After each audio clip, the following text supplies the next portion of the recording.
이스라엘 자손의 온 회중이 엘림에서 떠나 엘림과 시내산 사이에 있는 신광야에 이르니 애굽에서 나온 후 둘째 달 15일이라. 자손 온 회중이 그 광야에서 모세와 아론을 원망하여 이스라엘 자손이 그들에게 이르되 우리가 애굽 땅에서 고기가마 곁에 앉아 있던 때와 떡을 배불리 먹던 때 여호와의 손에 죽었더라면 좋았을 것을 너희가 이 광야로 우리를 인도해 내어 이 온 회중이 죽여 죽게 하는도다.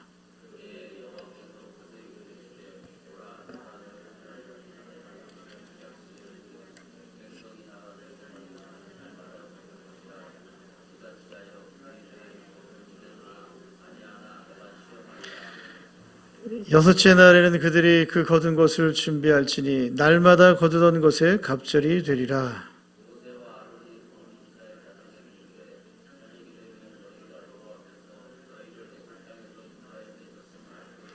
아침에는 너희가 여호와 영광을 보리니 이는 여호와께서 너희가 자기를 향하여 원망함을 들으셨음이라.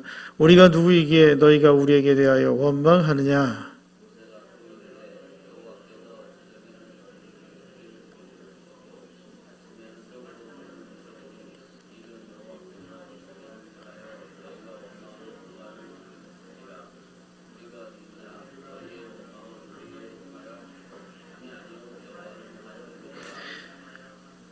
모세가 또 아론에게 이르되 이스라엘 자손의 온 회중에게 말하기를 여호와께 가까이 나오라. 여호와께서 너희 원망함을 들으셨느니라 하라. 아론이 이스라엘 자손의 온 회중에게 말하며 그들이 광야를 바라보니 여호와의 영광이 구름 속에 나타나더라. 여호와께서 모세에게 말씀해 이르시되 내가 이스라엘 자손의 원망함을 들었노라. 그들에게 말하여 이르기를 너희가 해질 때는 고기를 먹고 아침에는 떡으로 배부르리니 내가 여호와 너희의 하나님인 줄 알리라 하라 하시니라. 아멘. 예, 저는 오늘 본문 말씀을 가지고 광야에서 비같이 내리리니 하나님께서 이스라엘 백성들에게 만나 메추라기를 내리시는 그 말씀을 함께 나누기를 원합니다. 하나님께서는 아무것도 없는 광야에서 우리를 위해서 하늘의 양식을 비같이 내리시는 하나님이시죠. 힘들고 어려운 광야의 길 가운데 하나님은 이스라엘 백성들을 버려두지 아니심과 같이 광야 같은 인생길을 살아가는 우리의 삶 속에서도 우리를 버려두시는 하나님이 아니십니다. 광야로 인도하신 하나님께서는 날마다 일용할 것을 거두게 하시는 하나님이신 줄 믿습니다. 우리 6절 후반절 말씀에 보니까 저녁이 되면 너희가 여호와께서 너희를 애굽 땅에서 인도하여 내셨음을 알 것이요.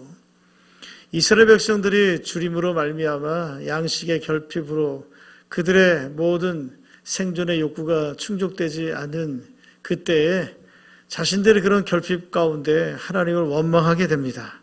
그런데 그 원망 속에서 결핍의 상황 속에서 오히려 그들은 없는 것 때문에 부족함 때문에 하나님의 역사를 경험하는 기회를 갖게 되는 것입니다.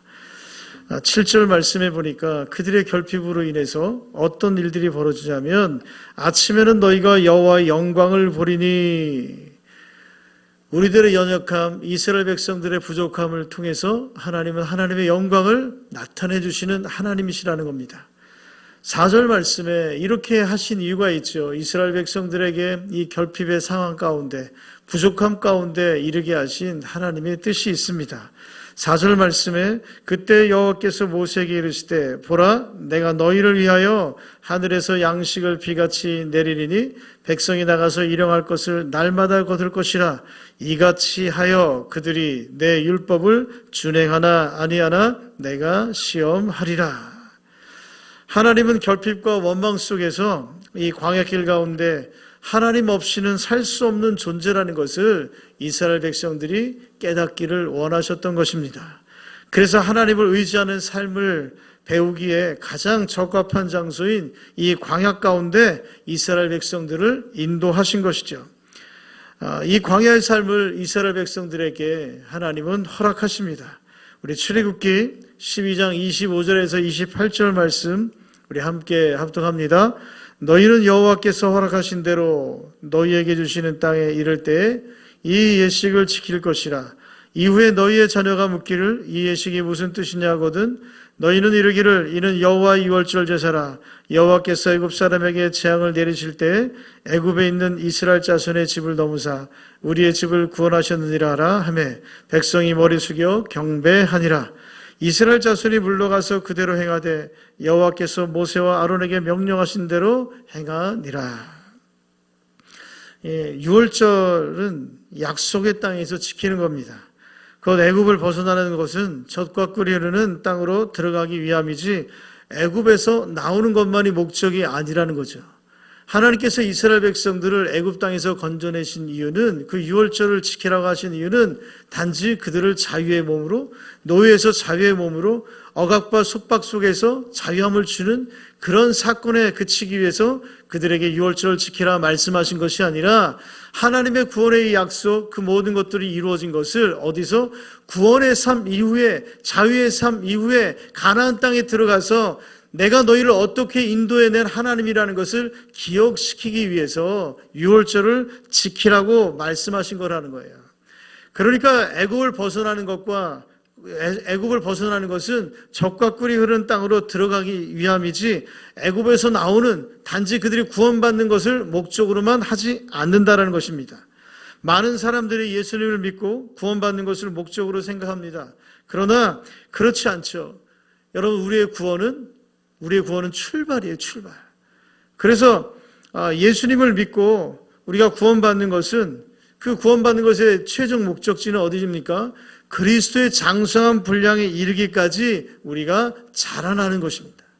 구원은 출발점이고 구원되는 출발점에서 우리는 그리스도의 거룩한 신부로서 자라가는 거예요. 그리스도의 장성한 분량까지 이르는 것이 우리가 도달해야 할 목적지라는 것입니다. 1절 말씀에 다시 돌아가서 보면 애굽에서 나온 후 둘째 달 15일 그러니까 출애굽한 지 거의 한 달이라는 시간이 애굽 땅에서 나올 때가 첫 달로 아비벌을 첫 달로 하고 또 유월절을 지키고 무교절을 지키고 한 2주 15일이 지났다고 치면 한 달 정도 됐어요. 이 10가지 재앙 가운데 출애굽한 사건도 그들에게 있었고 홍해가 갈라진 사건도 있었고 마라의 쓴물이 달아진 사건도 경험했어요. 이런 한 달 동안 하나님의 놀라운 기적을 경험한 이스라엘 백성들입니다. 그럼에도 불구하고 그들의 모습 속에는요 하나님에 대한 믿음이 보이지 않아요. 1절 같이 한번 읽어볼까요? 1절 말씀 다시 이스라엘 자손의 온 회중이 엘림에서 떠나 엘림과 시내산 사이에 있는 신광에 이르니 애굽에서 나온 후 둘째 달 15일이라. 2절 이스라엘 자손은 온 회중이 그 광야에서 모세와 아론을 원망하여. 늘 이스라엘 백성들 가운데는 원망이 끊이지 않았어요. 3절 말씀 볼까요? 이스라엘 자손이 그들에게 이르되 우리가 애굽 땅에서 고기 가마 곁에 앉아 있던 때와 떡을 배불리 먹던 때 여호와의 손에 죽었더라면 좋았을 것을 너희가 이 광야로 우리를 인도해내어 온 회중이 줄여 죽게 하는도다. 삶의 욕구가 채워지지 않는 그런 결핍의 상황에서 그들이 원망합니다. 그런데 이들의 원망을 가만히 들어보면 좀 과장돼 보이지 않습니까? 언제 이들이 애굽에서 이 고기 가마 곁에서 떡을 배불리 먹었어요? 하나님께서 이들의 신음소리를 이들의 고통소리를 들으셨다라고 말씀하고 있지 않습니까? 출애굽기 3장에. 그런데 불과 한 달 전에 애굽에서의 기억인데 이렇게 이야기하고 있는 것이죠. 기억 망상증에 걸린 사람들도 아니고 불과 한 달 전의 일들 그 일들을 까맣게 잊어버리고 하나님 앞에 과장되게 원망하는 이스라엘 백성들. 하나님께서 그렇게 인도하셨는데 그렇다면 그 10가지 재앙 통해서 또 홍해 사건을 경험하면서 마라의 쓴물이 단물로 바뀌어진 그 모든 것들을 경험하면서 이들이 원망만 했었어야 했을까? 하나님께서 과연 뜨거운 광야에서 이렇게 죽이려고 인도하셨을까? 이런 좀 생각을 좀 해볼 수 있지 않을까요? 4절 말씀 보겠습니다. 4절. 그때 하나님께서 여호와께서 모세에게 말합니다. 보라 내가 너희를 위하여 하늘에서 양식을 비같이 내리리니 날마다 거둘 것이라. 그것은 내가 너희를 시험해서 율법을 준행하나 아니하나 내가 시험하니라. 하나님의 의도가 있는 거죠. 하나님께서 이스라엘 백성들을 시험코자 테스트하고자 이 광야로 이끌어 가신 거고 이들에게 이 결핍의 상황까지 이르게 만들었다라는 거예요. 하나님의 말씀을 따라갈 때 우리는 살 수 있죠. 애굽의 삶을 기억할 때 원망이 나타나고요.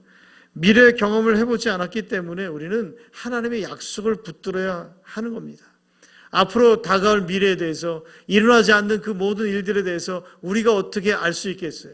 그러니까 우리는 하나님의 약속의 말씀을 붙들고 나가는 거죠. 자꾸 우리의 과거 옛 생각들, 바로 애굽의 삶을 기억하고 다시 들춰낼 때 우리의 삶 가운데는 원망과 불평이 나올 수밖에 없다라는 것입니다. 우리에게는 하나님의 시간표가 있어요. 전적으로 우리는 하나님 앞에 우리 인생을 맡겨 드려야 되는 것이죠. 그런데 우리가 우리의 시간표를 정해놓고 우리들이 정해놓은 그 응답, 우리가 짜놓은 그런 모든 계획표에 하나님의 뜻을 막 대입하려고 합니다. 하나님의 시간표는 전혀 고려하지 않고 살아가고 있는 것이죠. 나의 응답 시간에 맞지 않으면 하나님을 원망합니다. 나의 시간표대로 진행되지 않으면 하나님께 불평을 합니다. 하나님을 믿고 따르는 마음이 아닌 하나님을 내 인생의 도구로 사용할 때가 우리는 너무나도 많습니다. 전적으로 하나님을 의지하는 삶은 내가 죽는 것입니다. 내가 없어지는 것이죠. 우리는 애초부터 하나님 없이 살 수 없는, 하나님으로부터 독립되어서 살면 죽을 수밖에 없는 그런 존재들이라는 것을 우리는 아담을 통해서 우리는 배웁니다.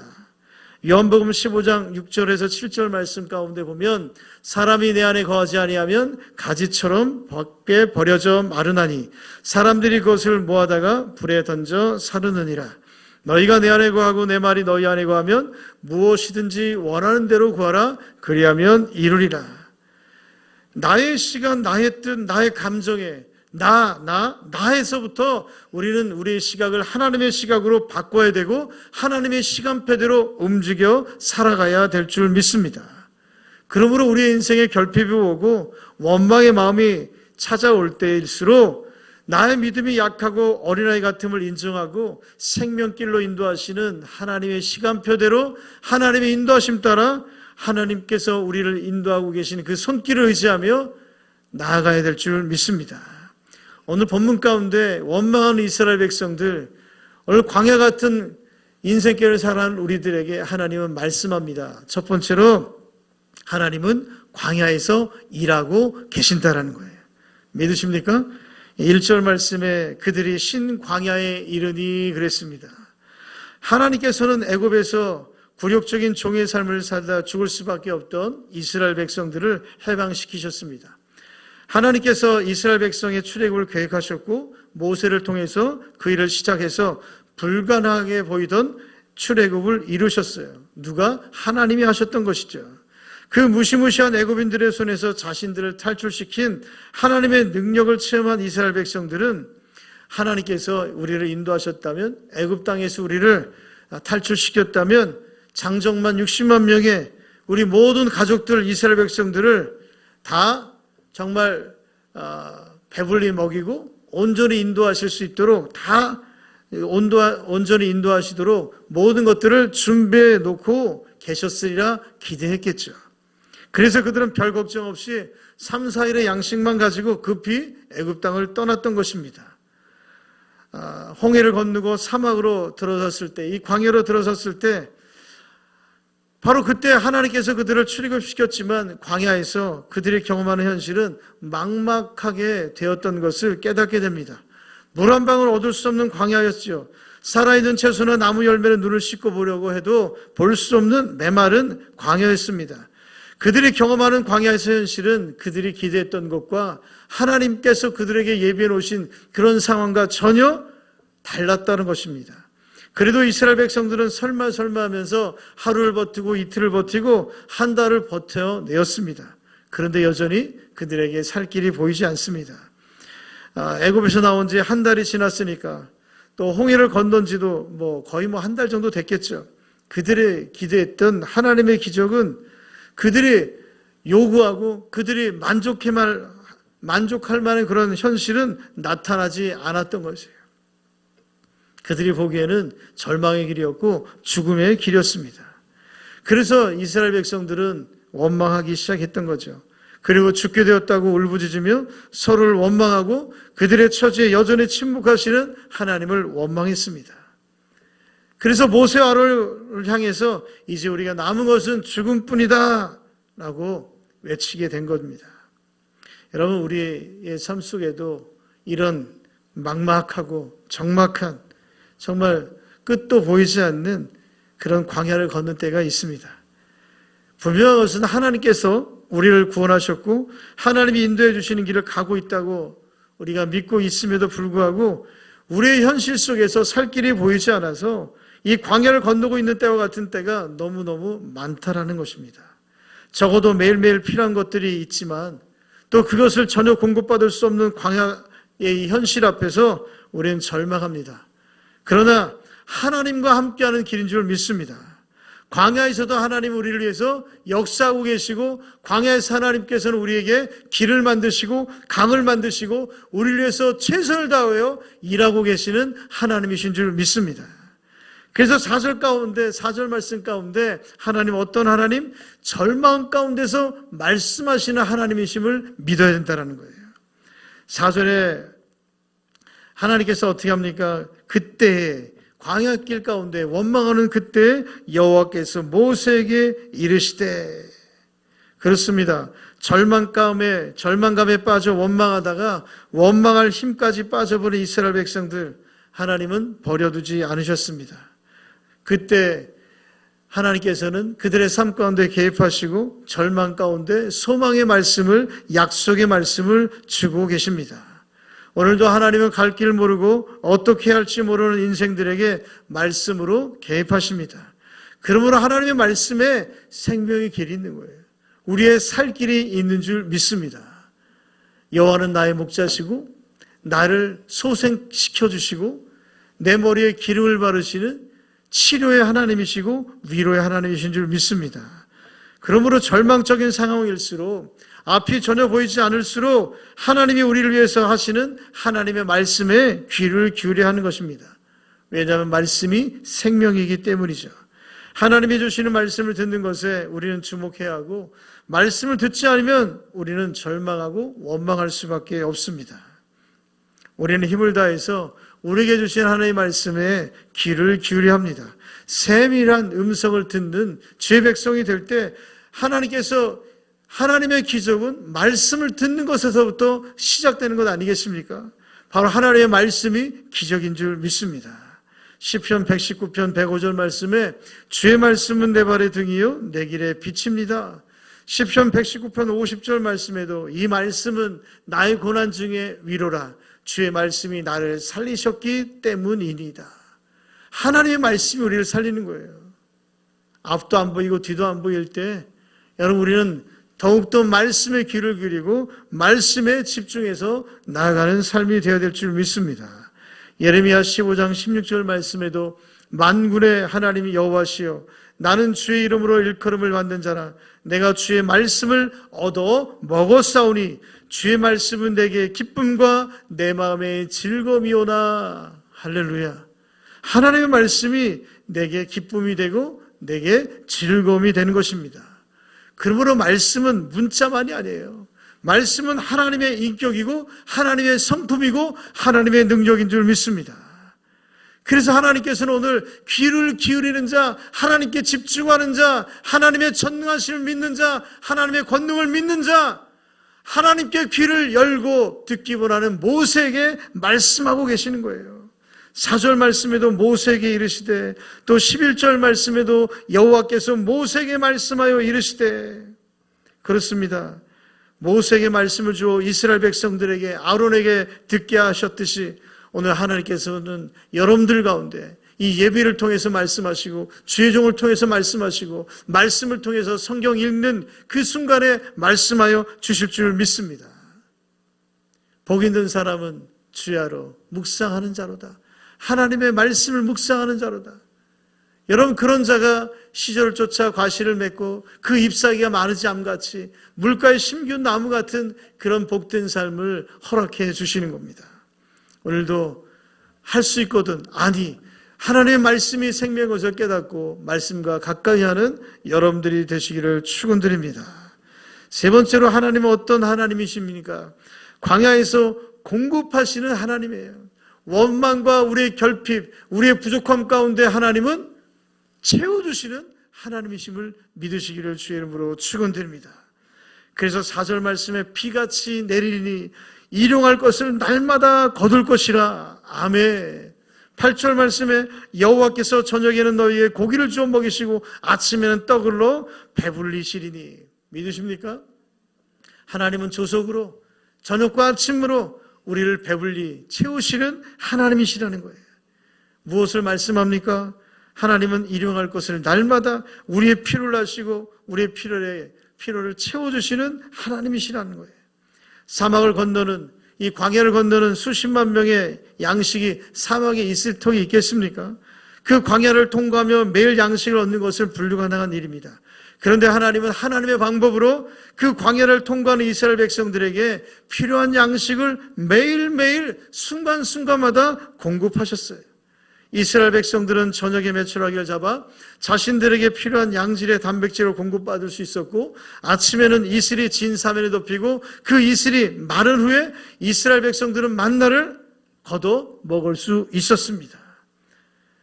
각 가정에 한 사람씩 나가서 한 가족이 그날 필요한 만큼 거두어서 가족들이 함께 먹었어요. 14절 말씀을 한번 읽어봅니다. 14절 말씀. 그 이슬이 마른 후에 광야 지면에 작고 둥글며 소리같이 가는 것이 있는지라. 15절 말씀. 이스라엘 자손이 보고 그것이 무엇인지 알지 못하여 서로 이르되 이것이 무엇이냐 하니 모세가 그들에게 이르되 이는 여호와께서 너희에게 주어 먹게 하신 양식이라. 하나님께서는 이 광야에서 40년 동안 이스라엘 백성들에게 공급해 주셨던 것입니다. 하나님은 우리가 볼 수 없는 하나님의 방법으로 여전히 일하고 계시고 여전히 공급해 주시고 우리의 결핍과 우리의 부족함을 채우시는 하나님이신 줄 믿습니다. 주기도문처럼 오늘 일용할 양식을 주시옵고, 그렇습니다. 하나님은 일용할 양식을 우리에게 주시는 하나님이세요. 여기서 오늘이란 뜻은 무엇이라고 그랬어요? 특별 새벽 기도회 때 내일이란 뜻이라고 그랬죠. 내일. 다가올 미래.